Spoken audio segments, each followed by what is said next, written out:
냄새로 할머니를 쫓아낸 은행의 충격적 반전. 여러분, 안녕하세요.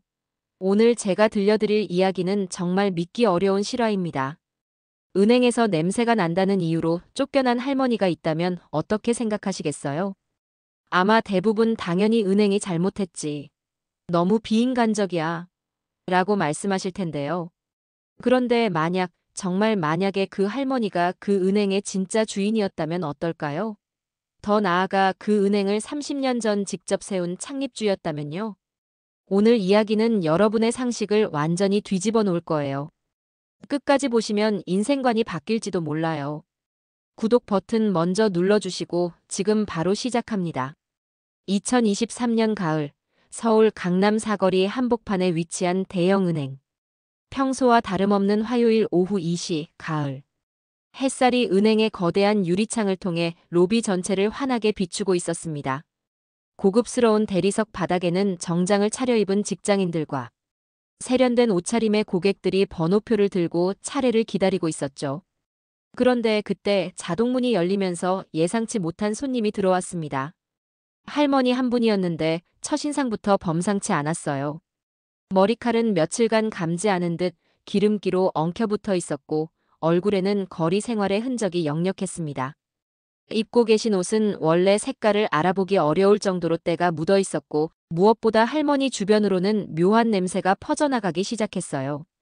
그 순간 은행 안의 모든 시선이 할머니에게 집중되었습니다. 대기하던 고객들은 하나둘씩 코를 막기 시작했고 몇몇은 노골적으로 인상을 찌푸렸어요. 이때 창구 근처에서 업무를 보고 있던 민석 대리가 상황을 파악하고는 재빨리 향수병을 꺼내 손수건에 뿌린 뒤 코를 막으며 할머니에게 다가갔습니다. 할머니, 실례지만 여긴 은행이에요. 다른 손님들이 많이 불편해하시니까 나가주시면 안 될까요? 민석 대리의 목소리에는 짜증이 섞여 있었어요. 할머니는 떨리는 손으로 가방에서 너덜너덜한 통장 하나를 꺼내며 간절한 목소리로 말씀하셨어요. 통장에 돈 좀 넣으려고 왔는데요. 몇천 원이지만. ATM 기계 쓰세요. 여기서 냄새 나니까 빨리 나가세요. 민석 대리의 목소리가 점점 커졌고 주변 고객들도 웅성거리기 시작했어요. 맞아요. 너무 심하네요. 은행에 왜 저런 사람이. 그 순간 할머니의 눈에서 굵은 눈물방울이 뚝뚝 떨어졌습니다. 70대로 보이는 할머니는 아무 말 없이 고개를 숙이고 통장을 다시 가방에 넣으셨어요. 그리고 느린 걸음으로 은행 문을 향해 걸어가셨습니다. 뒤에서는 민석 대리가 다음에는 씻고 오세요. 라고 소리쳤지만 할머니는 뒤돌아보지 않으셨어요. 하지만 이 장면을 유심히 지켜본 사람이 한 명 있었습니다. 바로 3번 창구에서 근무하는 나영 대리였어요. 나영은 대학에서 금융학을 전공했고 특히 은행사에 관심이 많았던 터라 할머니가 들고 있던 통장에서 뭔가 이상한 점을 발견했습니다. 잠깐 보인 계좌번호가 1로 시작하는 것 같았거든요. 설마 1번이면 나영의 머릿속에 대학 시절 배웠던 내용이 스쳐 지나갔어요. 1번으로 시작하는 계좌는 은행이 처음 개점할 때 창립주가 개설하는 전설적인 계좌번호라는 것을. 하지만 이미 할머니는 은행을 나가신 후였고 나영도 확신할 수는 없었어요. 그런데 더 놀라운 일이 있었습니다. 은행 맞은편에 있는 스타벅스 창가 자리에 앉아있던 60대 남자가 이 모든 상황을 지켜보고 있었던 거예요. 그 남자의 이름은 상호. 평소에는 조용하고 신중한 성격이지만 오늘만큼은 마음이 급했습니다. 할머니가 완전히 사라진 것을 확인한 후 상호는 서둘러 휴대폰을 꺼내 누군가에게 전화를 걸었어요. 회장님. 드디어 찾았습니다. 전화 너머로 들리는 목소리는 떨리고 있었어요. 정말입니까? 정말 우리 회장님이세요? 네, 맞습니다. 1년 만에 찾았어요. 하지만 상호의 목소리가 침울해졌습니다. 지금은 바로 모셔오면 안 될 것 같습니다. 너무 상처받으신 상태예요. 조금 더 기다리시면서 마음의 준비를 하셔야 할 것 같아요. 사실 이 할머니 김순애에게는 아무도 모르는 슬픈 과거가 있었습니다. 불과 1년 전만 해도 김순애는 이 세상에서 가장 행복한 할머니 중 한 분이었어요. 강남에 있는 아름다운 저택에서 사랑하는 가족들과 함께 살고 있었거든요. 외아들 도윤은 성공한 사업가였고 며느리 성은은 따뜻하고 효성스러운 여성이었어요. 그리고 무엇보다 손주 지호는 김순애의 삶의 전부였습니다. 매일 아침 일찍 일어나서 가족들을 위해 정성스럽게 아침을 차려주고 일요일마다 지호가 좋아하는 김치전을 부쳐주는 게 김순애의 일상이었어요. 지호의 숙제를 봐주고 함께 공원에 산책을 나가고 손주가 찍어달라고 할 때마다 휴대폰으로 사진을 찍어주느라 핸드폰 메모리는 늘 부족했죠. 할머니, 내 사진 또 찍어줘. 그래, 우리 지호 예쁘지? 그런 평범하지만 소중한 일상들이 김순애에게는 전부였습니다. 그런데 2022년 겨울 모든 것을 바꿔버린 그 끔찍한 밤이 왔어요. 도윤 가족은 성은 부모님을 뵈러 로스앤젤레스로 여행을 떠났었는데 현지 시간으로 새벽 3시경 대형 트럭과의 교통사고가 일어났습니다.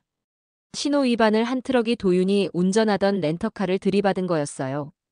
한국 시간으로 저녁 7시쯤 받은 그 전화. 김순애 여사님이시죠? 로스앤젤레스 경찰서입니다. 안타깝게도 교통사고가. 세 분 모두. 그 순간 김순애의 세상은 완전히 무너져 내렸습니다. 장례식장에는 수많은 사람들이 찾아와 위로를 건넸지만 김순애에게는 아무것도 들리지 않았어요.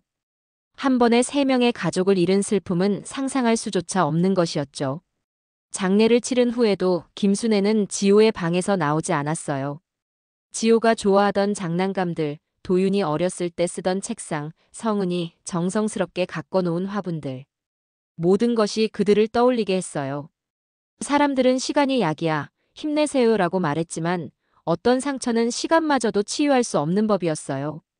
3개월이 지나고 6개월이 지나도 김순애의 마음에는 커다란 구멍만 더 깊어져 갔습니다. 그러다가 결국 김순애는 그 집을 나오기로 결심했어요. 너무 많은 추억이 있는 그 공간에서는 더 이상 버틸 수가 없었거든요. 집을 나온 김순애는 제대로 씻지도 먹지도 않고 거리를 헤매기 시작했어요. 그렇게 1년이라는 시간 동안 김순애는 서울 곳곳을 떠돌아다니며 폐지를 줍고 빈 병을 모아서 팔며 하루하루를 버텨나갔어요. 때로는 지하철역에서, 때로는 공원 벤치에서 밤을 지새웠죠. 그렇게 모은 푼돈들을 모아서 몇 천 원씩이라도 통장에 넣는 게 김순애에게 남은 유일한 버릇이었어요. 남편과 함께 30년 전에 만든 그 은행, 그 통장에. 그 작은 루틴만이 김순애를 정신적으로 붙잡아주는 끈이었던 거예요. 다음 날 아침 9시 김순애는 다시 그 은행 앞에 서 있었습니다. 어제의 상처가 아직 아물지 않았지만 그래도 다시 한번 시도해보고 싶었어요. 이번에는 나영이 일찍 출근해서 할머니를 기다리고 있었어요. 어제 밤 내내 1번 계좌번호가 머릿속에서 떠나지 않았거든요. 할머니, 어제 오신 분이시죠? 나영이 반갑게 인사를 드렸지만 그때 민석 대리가 번개처럼 나타났어요. 나영 씨 뭐 하는 거야? 어제 말 안 했나? 은행 이미지 망가진다고. 대리님, 하지만 할머니께서. 됐어. 할머니, 어제도 말했잖아요. 여기 안 돼요. 그 순간 지켜보던 상우가 마침내 마음을 정했습니다. 더 이상은 안 되겠다고 생각한 거죠. 상우는 카페를 나와 조심스럽게 김순애에게 다가갔어요. 회장님. 김순애는 처음에는 자신을 부르는 줄 몰랐어요. 1년 동안 아무도 자신을 그렇게 불러주지 않았거든요. 회장님, 저예요. 상우입니다. 이제 집으로 가시죠. 김순애의 눈에서 또다시 눈물이 흘러내렸어요. 하지만 이번에는 슬픔의 눈물이 아니라 오랜만에 자신을 알아봐주는 사람을 만난 안도의 눈물이었어요. 상호의 안내로 김순애가 도착한 곳은 강남에서도 손꼽히는 고급 주택가의 대저택이었습니다. 사실 이 집은 김순애가 30년 전부터 살던 집이었어요. 1년 전 가족을 잃은 후 충격으로 집을 나왔지만 상호와 다른 직원들이 계속 관리해오고 있었던 거죠. 대문이 열리자 오랫동안 김순애를 기다려온 가정부들이 눈물을 흘리며 달려나왔어요. 회장님, 어디 계셨어요? 정말 걱정했어요. 김순애도 오열했어요. 1년 만에 느끼는 따뜻함이었거든요. 긴 목욕을 마친 후 거울 앞에 선 김순애는 1년 전에 자신을 조금씩 되찾아가고 있었어요. 깨끗하게 정돈된 머리, 우아한 옷차림. 어제까지의 노숙자가 아니라 오늘의 김순애 회장이 되어가고 있었어요. 상호가 서재에서 중요한 서류들을 꺼내왔어요. 회장님, 감사팀 준비가 모두 완료되었습니다. 그리고 상호의 표정이 심각해졌어요. 민석 지점장의 생활 수준이 급여와 전혀 맞지 않습니다. 상당한 비리가 있는 것으로 보입니다. 김순애는 깊게 숨을 들이마셨어요. 분노는 복수가 아니라 올바른 질서를 세우는 방향으로 사용되어야 한다는 것을 오랜 세월 경험으로 배웠거든요. 내일 은행으로 갑니다. 김순애의 목소리에는 30년간 기업을 운영해온 리더의 카리스마가 되살아나고 있었어요. 다음 날 오전 10시 강남 사거리의 그 은행 앞에 검은색 롤스로이스 한 대가 조용히 멈춰섰습니다. 차 문이 열리고 고급스러운 샤넬 정장을 차려입은 김순애가 우아하게 내렸어요. 뒤따라 상호와 변호사, 회계사로 구성된 전문가 팀이 함께 움직였죠. 은행 입구의 청원경비원은 반사적으로 정중하게 인사를 드렸고 로비에 있던 모든 사람들의 시선이 김순애에게 집중되었어요. 민석 대리는 고급차와 김순애의 품격 있는 차림새를 보고는 재빨리 달려와 90도로 인사를 했어요. 어서 오십시오. VIP실로 안내해드리겠습니다. 그때 김순애가 차분하지만 단호한 목소리로 말했어요. 그럴 필요 없어요. 며칠 전에 냄새가 난다며 쫓아내신 할머니. 혹시 기억하시나요? 민석 대리의 얼굴이 순간 굳어졌어요. 네. 그게 무슨 말씀인지. 그 할머니가 바로 저예요. 은행 로비 전체에 정적이 흘렀어요. 고객들도 직원들도 모두 숨을 죽이고 이 상황을 지켜보고 있었어요. 김순애는 미소를 지으며 계속 말했어요. 저는 이 은행의 창립주 김순애입니다. 그 순간 상호가 준비해온 서류들을 차례대로 내려놓기 시작했어요. 창립 당시의 계약서, 주식증명서, 등기부등본, 그리고 필적 감정서까지. 감사팀장이 서류들을 꼼꼼히 검토한 후 고개를 숙였어요. 확인되었습니다. 김순애 회장님. 그 순간 은행은 조용한 소문의 세계에서 확실한 사실의 세계로 넘어왔어요. 민석 대리는 얼굴이 새하얗게 질려서 말도 제대로 나오지 않았어요. 회장님? 그럼 며칠 전에. 네, 맞아요. 제가 1년 동안 거리에서 생활하다가 우연히 이 은행에 들렀던 거예요. 그런데 냄새가 난다는 이유로 쫓겨났죠. 김순애의 목소리는 확성기가 아니라 오랜 기억이었어요.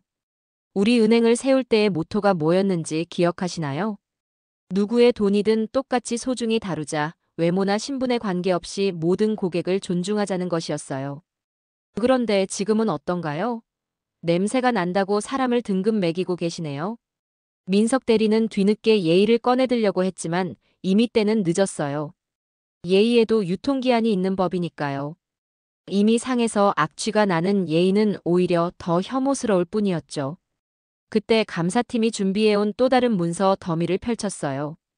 지난 2년간 민석 대리가 저지른 각종 비리들이 낱낱이 기록되어 있었어요.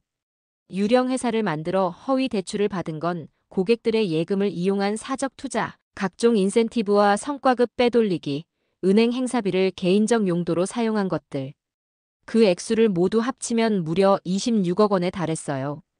숫자 자체에는 냄새가 없지만 그 숫자 뒤에 숨어있는 부패와 탐욕은 어떤 향수로도 가릴 수 없는 악취를 풍기고 있었어요. 이제 모든 증거가 준비되었으니 법정에서 이야기하시죠. 김순애의 말에 민석 대리는 그 자리에 주저앉으며 울먹이기 시작했어요. 어제 자신이 쫓아낸 할머니도 울었었죠. 하지만 두 사람의 울음의 이유는 완전히 달랐어요. 하나는 억울함과 슬픔의 눈물이었고 다른 하나는 자신의 잘못이 드러난 것에 대한 절망의 눈물이었어요. 하지만 민석은 여기서 패배를 인정하지 않았어요. 오히려 더 비열한 수를 써보려고 했죠. 1년간 노숙 생활을 하신 분이 정상적인 판단을 할 수 있을까요? 정신감정을 받아보셔야 할 것 같은데요. 직원들 사이에서 그리고 VIP 고객들 사이에서 슬금슬금 의심의 소리가 나오기 시작했어요.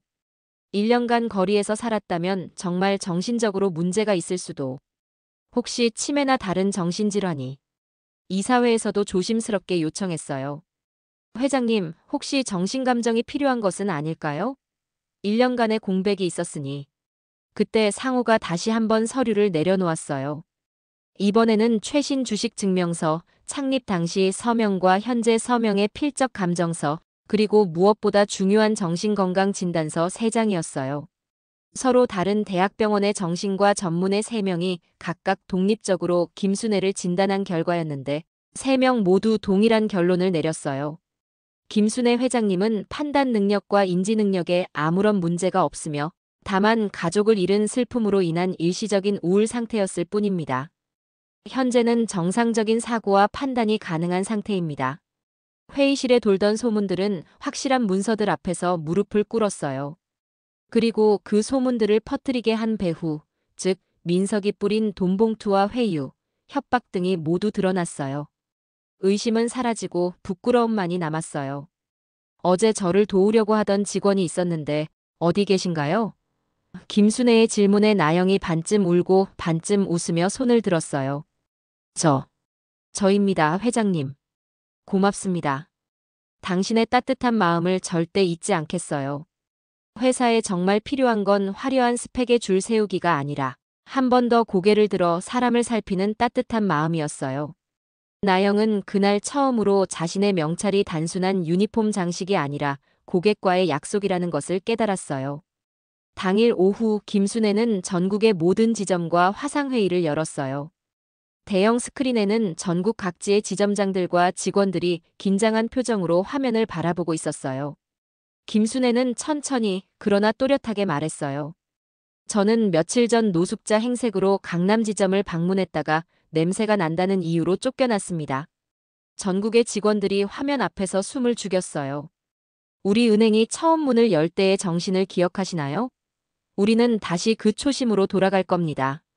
외모가 아닌 사연을, 냄새가 아닌 사람을, 돈에 많고 적음이 아닌 신뢰와 믿음을 보는 은행으로 말이에요. 한 지점에서 박수가 시작되더니 도미노처럼 전국으로 퍼져나갔어요. 당일 오후부터 고객센터에는 고맙다는 민원이 쏟아져 들어왔어요. 세상에서 가장 듣기 좋은 민원이었죠. 며칠 후 또 다른 할머니가 낡고 해진 통장을 들고 은행에 들어오셨어요. 예전 같으면 누군가가 코끝을 가렸겠지만 이제는 나영이 먼저 자리에서 일어나 깍듯하게 허리를 숙였어요. 어서 오세요, 할머니. 소중한 통장이시네요. 제가 책임지고 정성껏 처리해드릴게요. 그 통장도 상태가 심각했어요. 하지만 은행은 방법을 찾는 곳이지 사람을 돌려보내는 핑계를 찾는 곳이 아니었어요. 보존 스캔, 대체 발급, 거래 내역 추적 조회. 시스템은 사람을 위해 만들어질 때 가장 잘 돌아간다는 것을 그날 모든 직원이 배웠어요. 검찰은 민석을 구속 수사했고 언론은 연일 이 사건을 보도했어요. 지점장 26억 횡령 혐의로 구속, 은행. 창립주를 노숙자로 오해해 쫓아낸 충격 사건 등의 헤드라인이 신문과 뉴스를 장식했어요. 하지만 사람들이 가장 놀란 것은 횡령 금액이 아니었어요. 창립주를 알아보지 못하고 쫓아낸 아이러니한 상황이었죠. 대응 인터뷰에서 김순애는 짧지만 강렬한 메시지를 남겼어요. 은행은 돈이 아니라 믿음으로 서는 곳입니다. 우리는 그 믿음을 저버렸다가 다시 찾았습니다. 짧은 문장이었지만 길게 그리고 깊게 사람들의 마음에 퍼져나갔어요. 해질녘 본점 옥상에서 상호와 김순애가 도시의 야경을 내려다보고 있었어요. 회장님, 이제 정말로 새로운 시작이네요. 그래요. 나도 오늘에서야 진짜로 다시 살아난 기분이에요. 김순애는 하늘을 올려다보았어요. 저 멀리서 바람이 불어오며 누군가 속삭이는 것만 같았어요. 엄마, 이제 그만 울어요. 우리는 괜찮아요. 할머니, 우리 걱정하지 마시고 이제 행복하세요. 김순애는 조용히 미소 지었어요. 이제 냄새는 무섭지 않아요. 진짜 무서운 건 사람을 냄새로만 판단하려는 마음이더라고요. 며칠 후 나영의 창구로 특별한 편지가 도착했어요. 흰 봉투 속에는 오래된 통장 한 권과 짧은 쪽지가 들어있었어요. 1번은 우리 은행이 세워질 때 사람이 먼저라는 약속에 찍힌 첫 번째 번호였습니다. 번호는 오래됐지만 약속은 지금부터가 진짜 시작입니다. 마이너스 김순애. 나영은 그 통장을 가만히 쓰다듬었어요. 어제의 낡은 종이가 오늘의 새로운 다짐이 되었고 은행 창구의 차가운 유리가 사람을 따뜻하게 비추는 거울이 되었어요. 은행은 변했어요. 냄새 하나 때문에 바뀐 것이 아니라 그 냄새 뒤에 숨어 있는 사연을 보려고 하는 사람들 덕분에 말이에요. 강남 사거리, 평일 저녁 퇴근 시간. ATM 기계 앞에서 사용법을 몰라 헤매고 계시는 또 다른 노인분이 계셨어요. 이거 어떻게 하는 거지? 뒤에서 나영이 다가와 환하게 웃으며 말해요. 천천히 하셔도 괜찮으세요. 제가 옆에서 도와드릴게요. 급하지 않으니까 편안하게 하세요. 줄을 서서 기다리던 사람들도 예전처럼 빨리 하라고 재촉하는 대신 여유라는 이름의 배려를 꺼내들었어요. 누군가가 농담을 던져요. 우리 지점, 요즘 냄새가 정말 좋네요. 모든 사람이 킥킥거리며 웃어요. 그 냄새는 비싼 방향제나 향수 냄새가 아니었어요. 바로 사람 냄새, 따뜻한 인간미의 냄새였어요.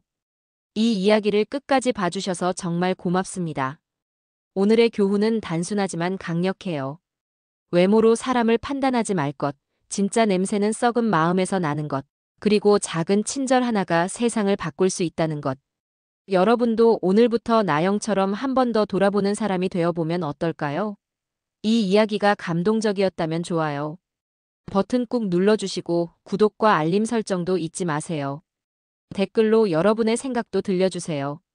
다음 주에도 실화를 바탕으로 한 더 감동적인 이야기로 찾아올게요. 사람 냄새 나는 따뜻한 채널이 되겠습니다.